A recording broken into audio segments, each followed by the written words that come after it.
I've always been independent, the strong person who does it all. Asking someone to help me is like asking me to jump off a cliff. I was let down many times when I asked. That fear of not wanting to be disappointed again, it's a very scary place. If you don't know how to receive help, how can you receive any other type of abundance? Today's guest is an entrepreneur passionate about supporting women bridge mindset, strategy, and business. Joining me in a conversation made for women somewhere between doing it all and trying to find themselves is Ghizlan Guenez. What is your take on that woman who's so independent and being soft and open to love? I don't think that many women would disagree that we all love to be taken care of. I actually think that the more hardworking and the more ambitious you are, the more you desire and want a man who's going to come in and say, I'll take care of this. It's more correlated than disconnected. It's become us against them or men against women, and I really don't believe in that. If you don't mind me asking you a bit of a direct question, what do you think your marriage taught you? The fastest way to go through that pain is to actually sit with it, not intellectualize and just sit through it. If anything, it taught me.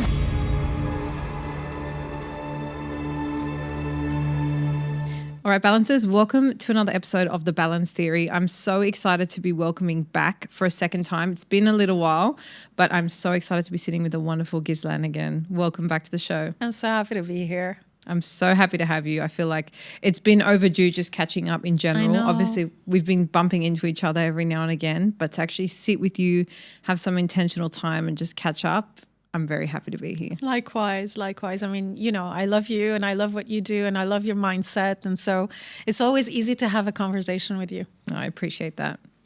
So talk to me. Since the last time we had you on, we were just working it out. I think it was somewhere between August, September 2024. What's been the biggest change in your life since? Change. So much, Erica.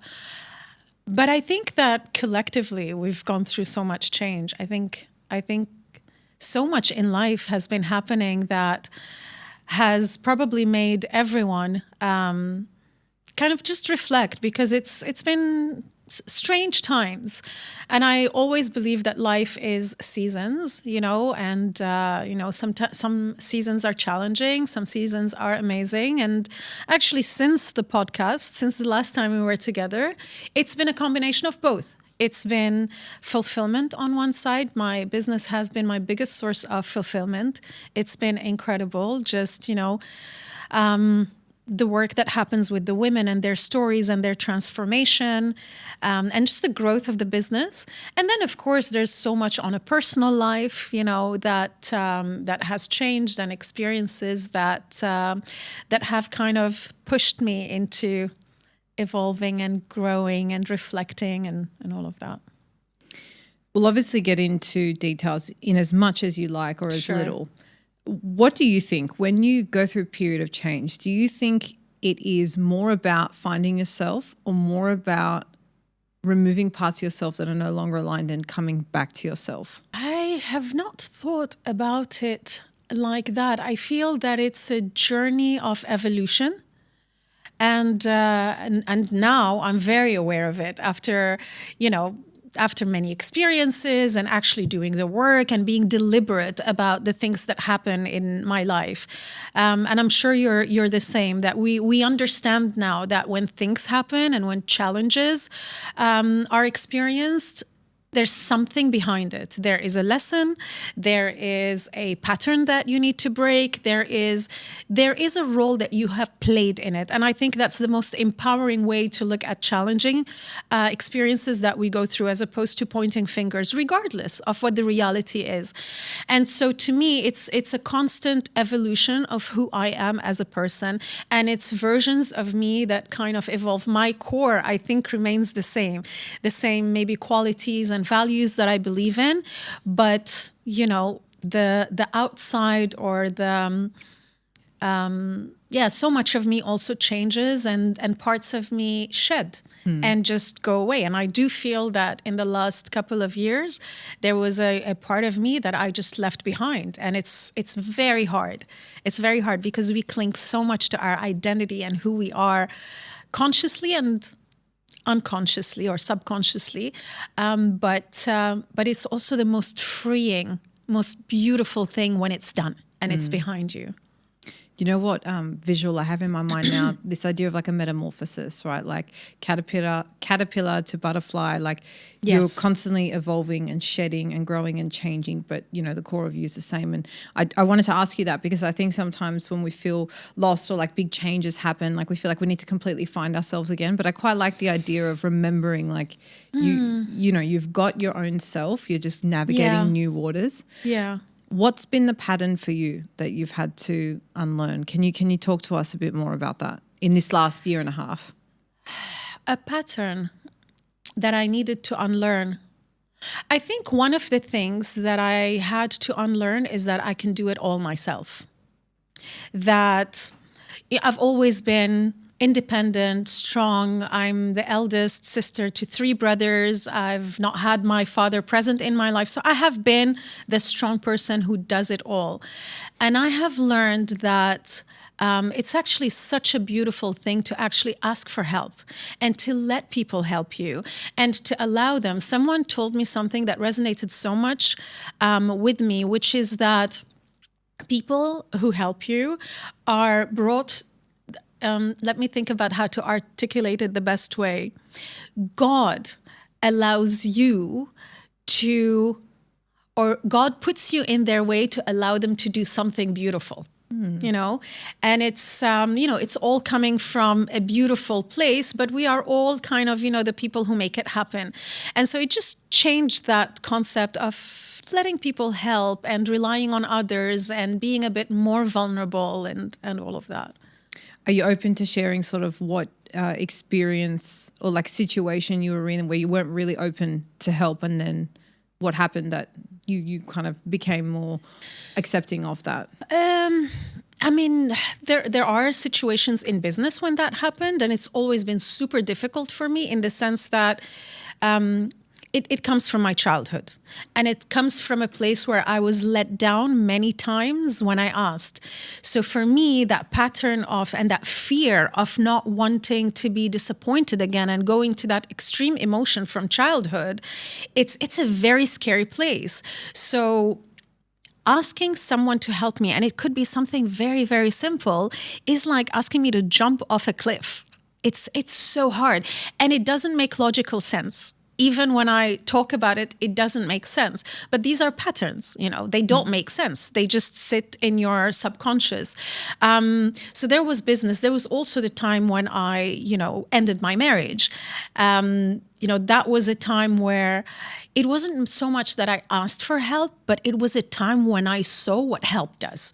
When you have the support system, and when you have your family and your friends just there, sitting there, holding space for you, it is such a beautiful thing. And we actually can't go through these challenging times without that support.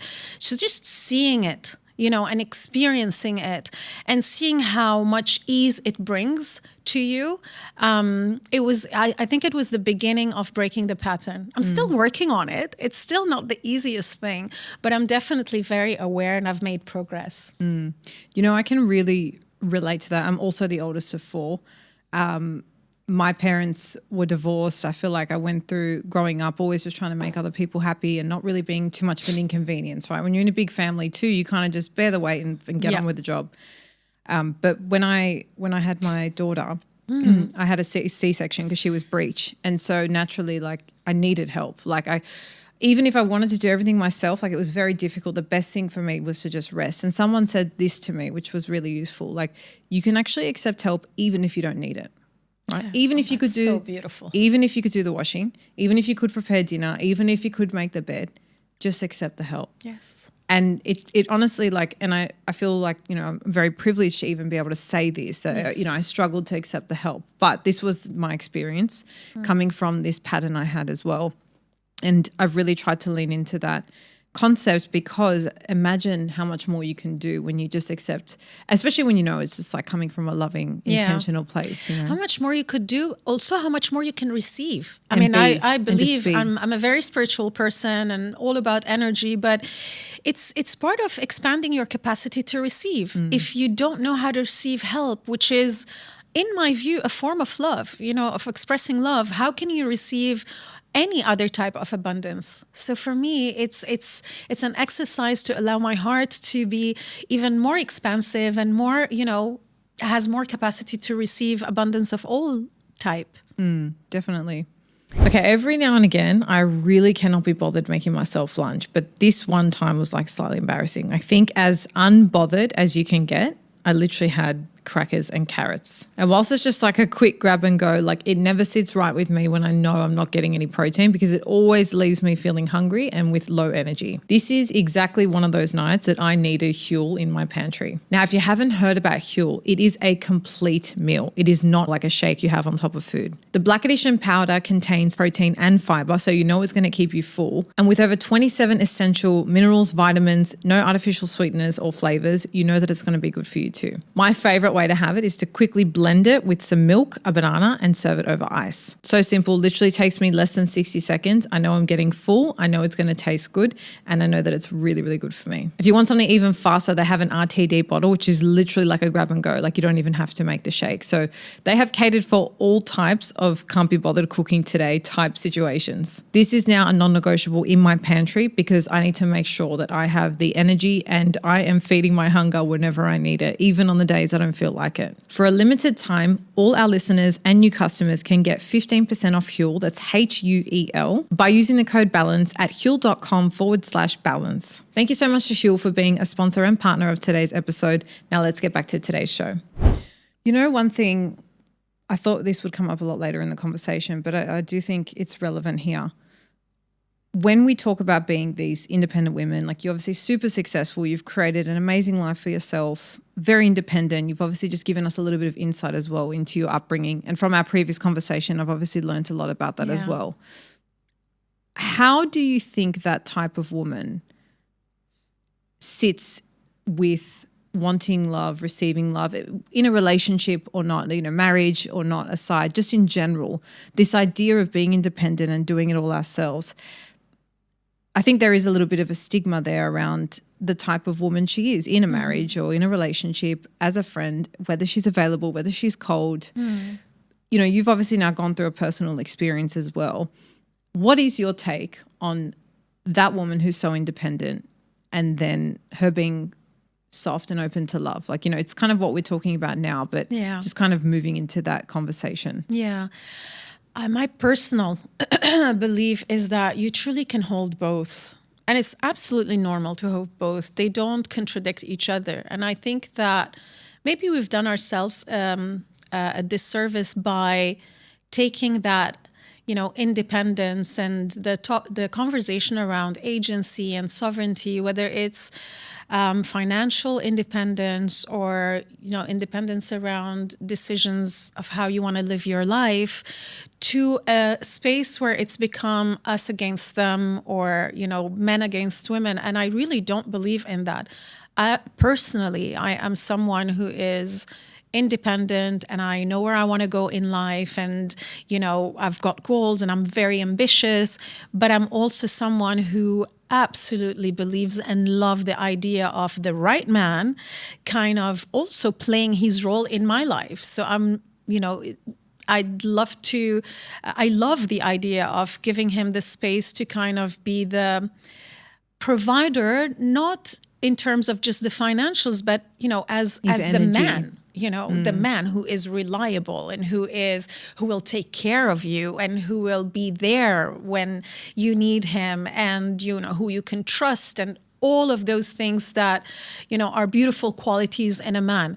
And I actually really believe that when you have a man like that in your life, you have the comfort and trust and space to become that woman, or to allow that version of yourself to actually take over. Because you feel safe. Because you feel very safe, exactly. Safety versus actually comfort. Safety is the word I was looking for. And so when you are in that dynamic, it happens so naturally. And I honestly don't think that many women would disagree that we all love to be taken care of, and we love to be in that place where you just let go. I actually think that the more independent and the more hardworking and the more ambitious you are as a woman, the more you desire and want a man who's going to come in and say, I'll take care of this. I will take care of you. It's actually more correlated than disconnected. And so that's why I just feel that, you hold the two very, very closely and beautifully and harmoniously together. That, for me at least. Yeah, I definitely get that because, I'm a big believer there's masculine and feminine energy. That doesn't mean females are one way or the other. I think you can lean into both, and both are necessary at different times. But when we are working and on and driven and, to do and meetings and planning and decision, it's very masculine energy. And so you don't also want to be that way in your home. And I think I speak to so many high achieving women, but they're so feminine as well because they don't want to have that energy in their home space as well. And I actually think I used to find it very difficult to switch in between, but having the right, my husband is sort of all those things you just shared. And so he gives me that space to switch off. Whereas I found, actually it's funny when I reflect, like when I maybe was single and just doing all the things all the time, I was kind of in that energy 24/7. I had no space to be feminine, I suppose, which kind of makes me think now actually it'd be very interesting to hear yourself. Where are your outlets where you get to be feminine? Do you genuinely find you really get that feminine energy in your work because of the nature of your business? You work with a lot of females, or do you really intentionally give yourself that space in your own time? No, I do. I'm very aware of it because I've spent so much of my life being in the masculine, whether it's my years in corporate or whether it's when I started my business. And so much of my energy was masculine. But I do have the feminine. It just was not put to use because, as you said, you're not deliberate about it. And the way your life is designed is pushing you towards the masculine energy far more than the feminine. But now I'm super aware of it, and little things like what we were just talking about, which is receiving, being allowed to, or allowing yourself to receive help, to accept things, to accept a compliment, to go and just dance, actually to just have fun, to just surrender. All of these are feminine energy traits. And doing them is actually very easy. It's a matter of being aware of it. And I'm a lot more in that space than I've ever been before. I play more. I have fun for the sake of fun. I have started doing something, and it was part of integration of me working on myself, is every day I need to do something just because it makes me happy. For no reason. It's not for productivity. It's not for a purpose. It is just because it makes me happy. So if it's 10 minutes of playing with my dog, or taking a bath, or I don't know, taking a little bit longer doing my skincare, whatever it is, I'm going to do it, whether it's a minute or an hour, just for my happiness. And you'd be surprised what that little act would do to our energy and the effect of it in our life. And just the power of intention, right? Yeah. Like of just saying, okay, I'm going to just take this, whatever, 1 minute for myself. You deserve it. We all deserve it. That's really beautiful. Now, if you guys have seen me out and about in the wild, there is a 99% chance that you have seen me with this. For those of you not watching on video, it is my giant 2.2 litre water bottle. And that is because hydration is something I take extremely seriously. It is one of my daily non-negotiables. Now, here's the thing. I used to drink tap water so innocently, thinking I was doing the right thing by hydrating. But I genuinely didn't realize it could put me and my family at great risk for devastating health concerns, especially when you consider 3 out of 4 US homes have toxic chemicals in their tap water. I was shocked to learn that those standard pitcher and fridge filters do very little to remove most contaminants. And as we know, water that comes in plastic bottles contains microplastics. So what is the solution? Well, I want to introduce you guys to AquaTrue, the countertop water purifier tested and certified to remove 84 contaminants, including chlorine, lead, forever chemicals, and those microplastics. Its patented 4-stage reverse osmosis system goes way beyond ordinary filters, making sure that the water I'm drinking every single day and giving to me and my family is healthy and one I can trust. I also love that there's no plumbing and no installation. It's super easy to use. It just goes straight on the countertop. AquaTrue's been featured in Business Insider, Popular Science, and named Best Countertop Water Filter filter by Good Housekeeping. To join 98% of customers who say their water is cleaner, healthier, and safer, you can head to aquatrue.com and use promo code ERIKA, that's ERIKA, to get 20% off your water filter. AquaTrue comes with a 30-day money-back guarantee and a 1-year warranty, so you can try it completely risk-free. Thank you so much to AquaTrue for sponsoring today's show. Now let's get back into today's episode. If you don't mind me asking you a bit of a direct question, what do you think your marriage taught you? What do I think my marriage taught me? Because the way you're speaking to me now, I'm just wondering, is this a place you've come to? Is this how you felt in your marriage? And we don't need to go into the specifics of why you're no longer in that relationship. It's not my business. But I'm more thinking for you specifically, when you reflect on big events in your life, right? With time and processing, you're able to look back and go, okay, I can see why maybe I went through that. That was a lesson, or, just be curious to hear if you're there yet. And what you think? No, I am definitely there. I'm completely on the other side now, and if anything, it taught me that what I've always believed, that challenging things in your life come to teach you something and to help you evolve if you are an intentional person around how to deal with challenging experiences. And so, of course, it taught me a lot. I think it'll be a little bit difficult for me to be, to talk about the lesson, just because it would involve, the other person. But I think one of the things that I learned is that my relationship with certainty has changed, Can you explain that a little bit? Sure. I was someone who operated from a place of control, of outcomes, of, clarity, of I know what's going to happen, I'm planning for what's going to happen, and then realized that in a moment, things can change. Your life can change, the direction can change. What you had planned or where you were going completely shifts, right? And so much of what we think is certainty is actually nothing. It's not, because you never know what happens between today and tomorrow. And so it's allowed me to let go of this control, and allowed me to operate more from a place of self-trust, that I can surrender more, and whatever is thrown at me, I can navigate. And this is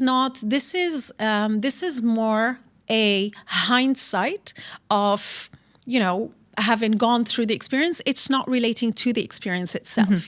It's more around, you go into a marriage and you've got most of us go into marriages and you've got certainty that this is where you're going to be, and this is, what you're building and where you want to go.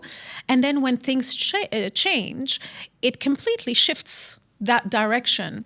And so it was also that play with certainty of something I was, a direction I was certain of that shifted, and how now I feel more relaxed about this idea that everything needs to be, I need to be certain about things before, When you said before, you realized you'd left a part of yourself behind, does that relate to this at all? Yes, it relates totally.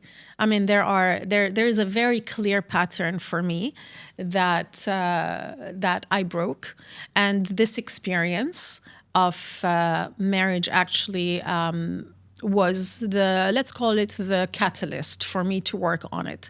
I can't get into it because, again, it's something that's gonna be a bit too revealing. But yeah, I truly believe that big events in your life, whether it is divorce or losing someone or accident or whatever it is, anything that is big that happens in your life has to be teaching you something. And it really does not matter who is right or wrong. The other person could be wrong. Absolutely. You could be pointing fingers very clearly, and you could know that, you're right, they're wrong. And I think the right thing to do is to still sit and reflect and say, what role did I play here? Not necessarily in terms of, what was, happening facts. between the two, but more around like, how did I get into this? What is the pattern that is kind of revealing itself, and it's escalated to this point that I now need to sit with it and deal with it. You know, whether it is, you know, something to do with taking more time before making big life decisions, or whether it's something around you, let's say, not sticking to a value that is relevant in your life in terms of compatibility, or whether it is whatever that may be. But it is there to teach you something. And the fastest way that you can get through the pain, because difficult or experiences and breaking patterns is generally painful.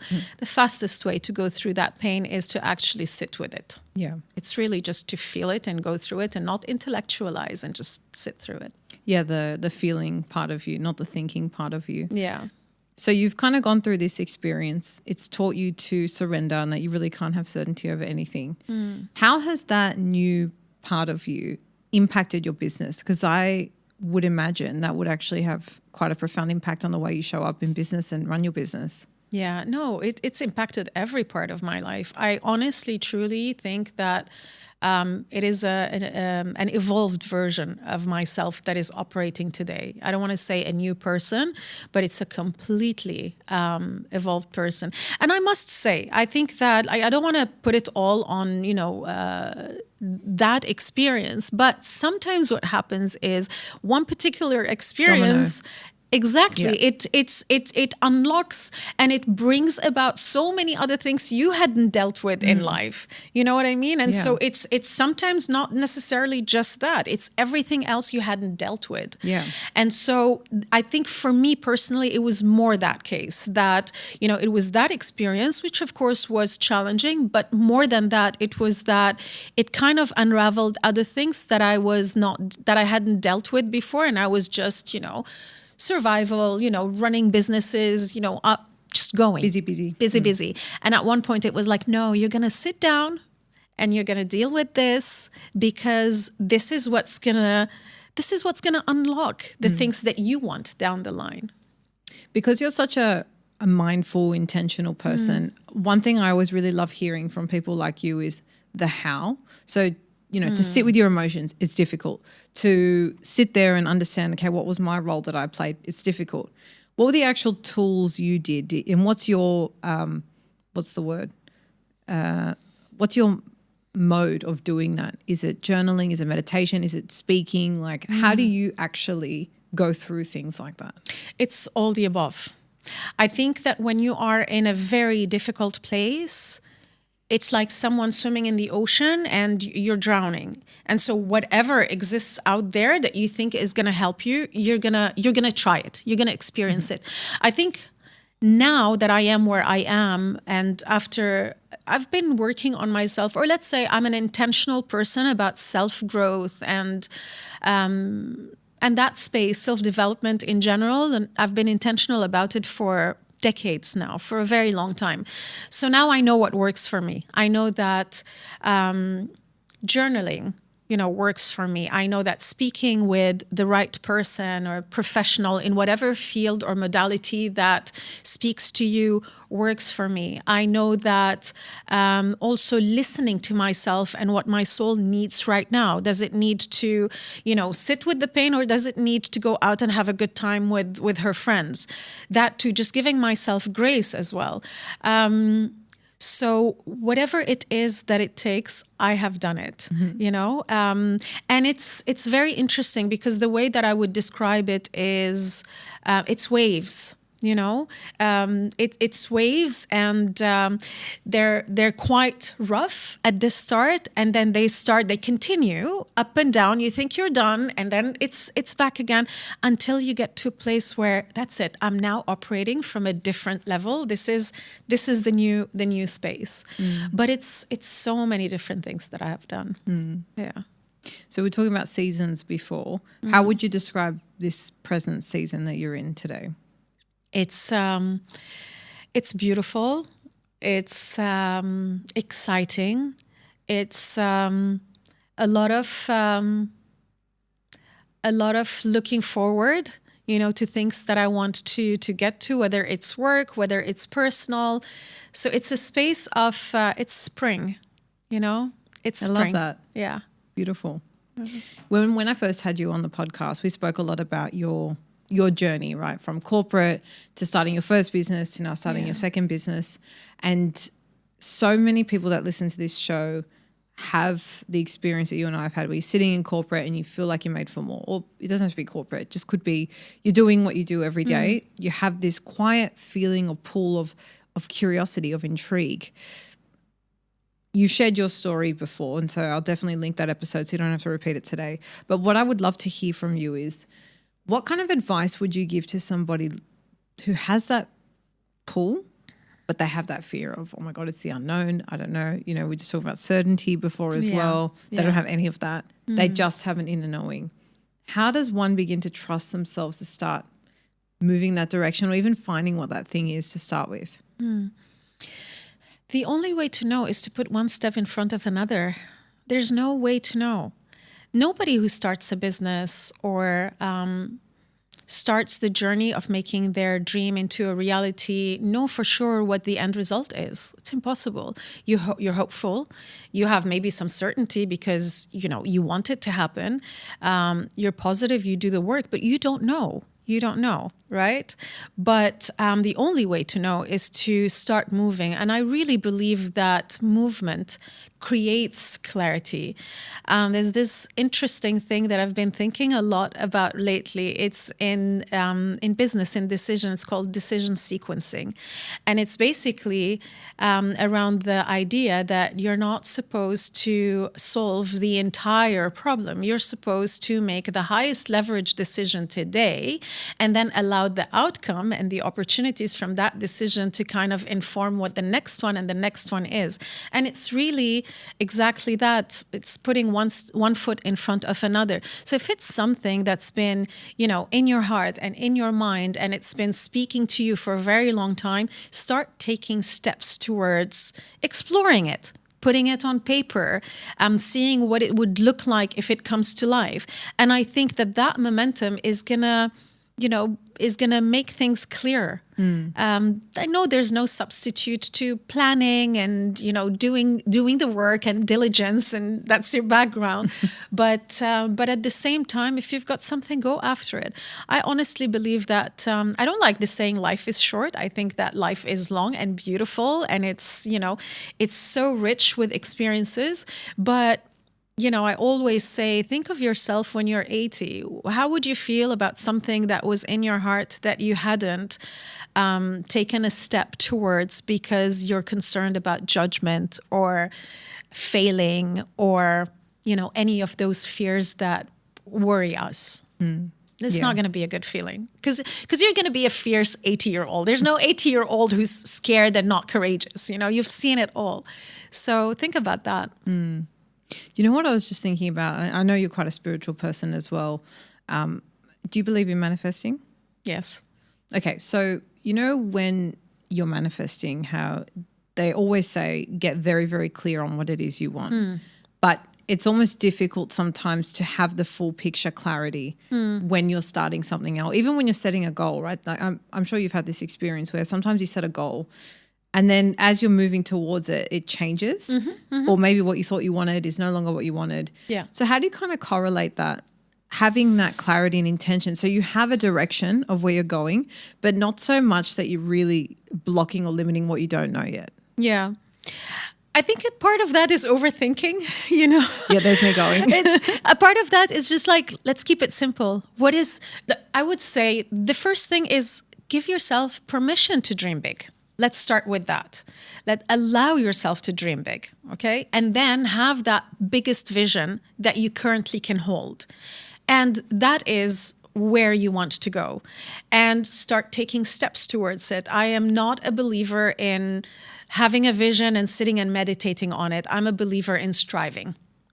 I do believe in manifesting, but I think that a part of it is you going after what you want and putting the effort.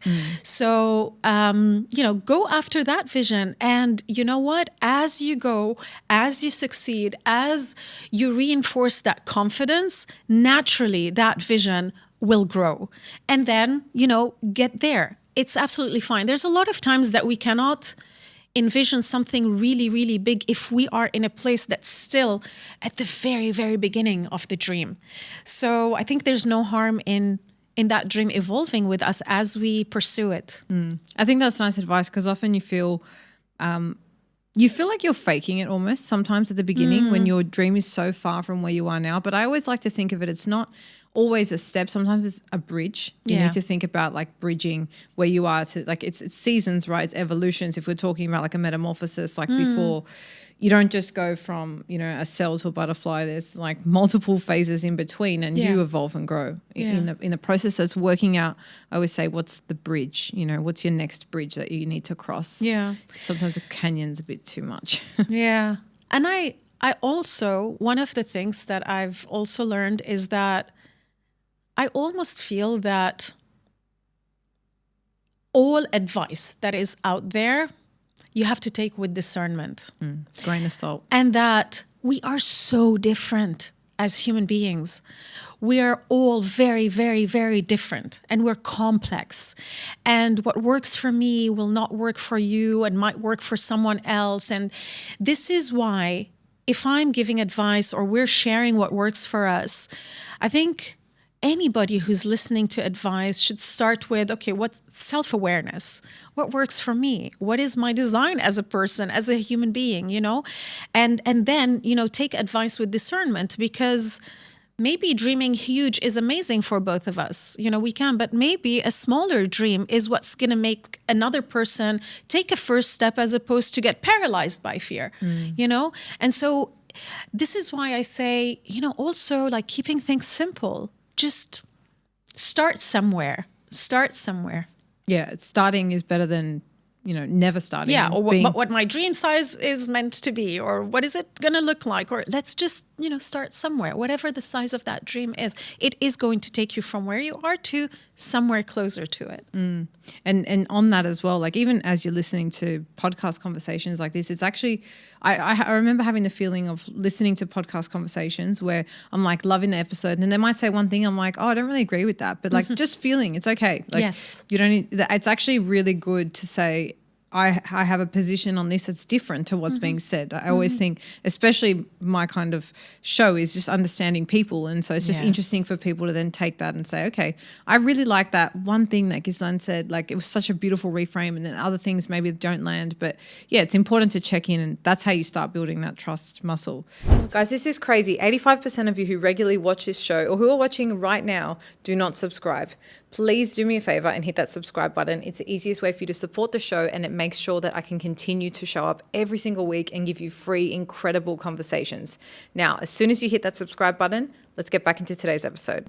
What do you think when you look at, all the advice out there? There's a lot of stereotypical advice that people repeat day in, day out, analogies. What do you think is one of the most harmful or misleading ones that a lot of people talk about?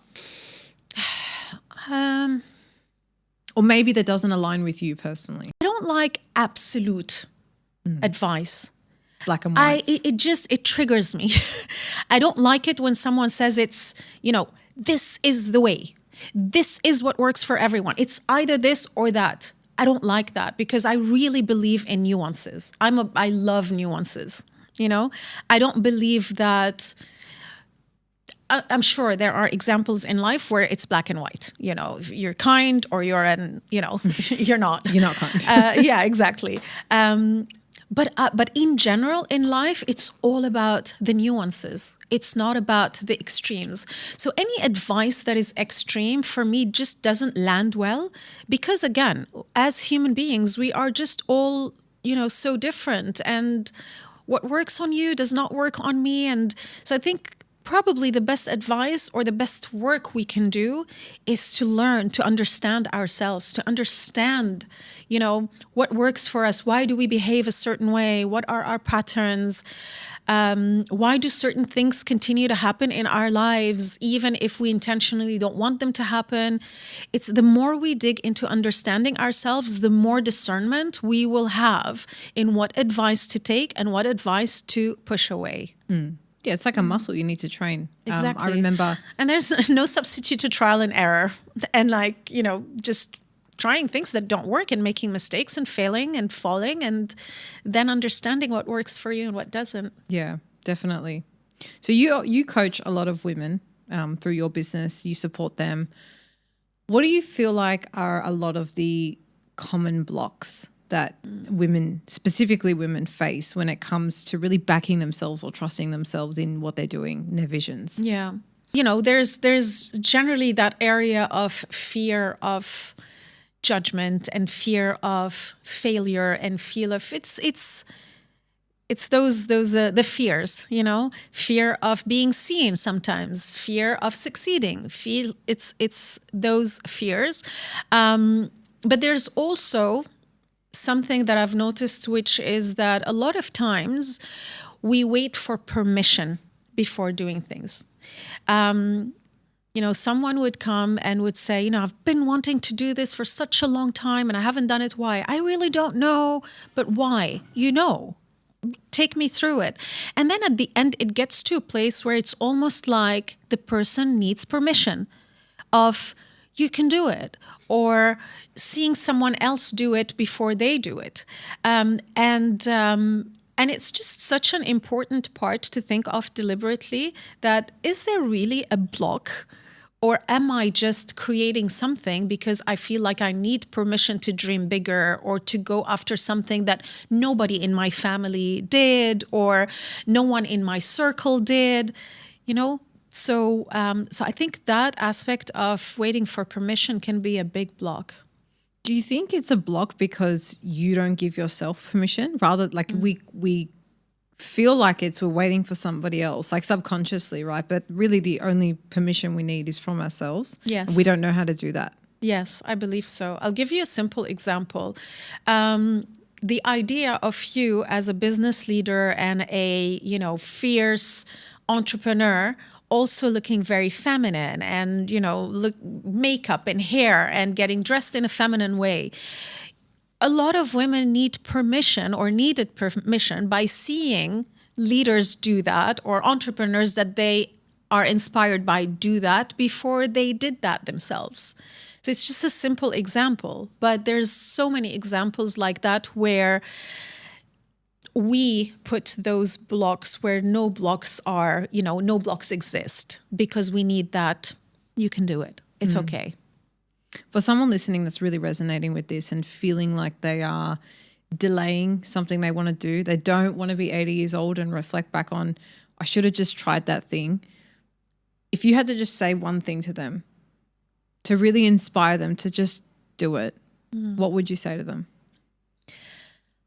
I would say that the concern that you have around someone judging what you do is really insignificant compared to what pursuing that dream could bring to your life. Whether it is actually getting there and celebrating and succeeding, or whether it takes you to a different direction where you grow and you become an evolved person. I don't think there is a more beautiful journey than going after a dream, whatever the outcome of it is. So I would say they're really not concerned with you. Everybody's obsessed with their own lives. And the biggest disservice we can do to ourselves is drop a dream or not go after something we desire because we're concerned about people around us. Yeah, I think that's going to land really nicely with a lot of people. Yeah. We've spoken a lot about your journey to date, the last couple of years, how things look for you and in your business, some of the things you're working on now. But what I would really love to know is what is a really big dream you have for yourself right now for the future? Oh, God. So I'm one of those people whose dreams evolve all the time. Okay, so give me the current version, if you're happy to share. Yeah, of course. On a professional level is the difference between where I am today and where I was a few years ago where we met is that F.Force to me was a passion project back then. F.Force to me now is my business that I'm obsessed with growing and just making the impact of it just far more than what it is today. And impacting as many Arab women as we can, because the transformation that I see and the ripple effect of what happens when you work on your mindset and business and take those steps, go after your dreams, it's far more than the business. It's what it does to your personal life and to your relationship with your children and your relationship with yourself and how you view yourself. And so that to me is, my obsession right now is my business and taking it even further in terms of growth. On a personal life, I am an absolute believer in love and in romance and in marriage and in beautiful union between a man and a woman. And so, of course, a dream of mine is to find someone who I'm going to, be with and create a beautiful relationship with and life. And then there's a lot of other fun dreams, in between the personal and the professional. What's something that feels like a bit of a wild card, but something you really want to do in your life? Learn piano. Yeah. Yes, absolutely. I've gotten it. It's sitting there and it's something I want to do. It's something I've been wanting to do since I was a child. I played. I could play any tune without even reading the notes. I could just play it intuitively. But now I'm like, why am I not doing it? I love it so much. It's never too late. Let's put in the 10,000 hours. Yeah, do it. Yeah. I'll come watch you in concert. Of course. in some time, but yeah, maybe a private one. Yeah, at my house. You come over and then I'll play a tune for you. Yeah. No, I love that. One random one I have. I don't know why. Anyway, it's just like a random wildcard dream of mine. I really want to learn how to DJ.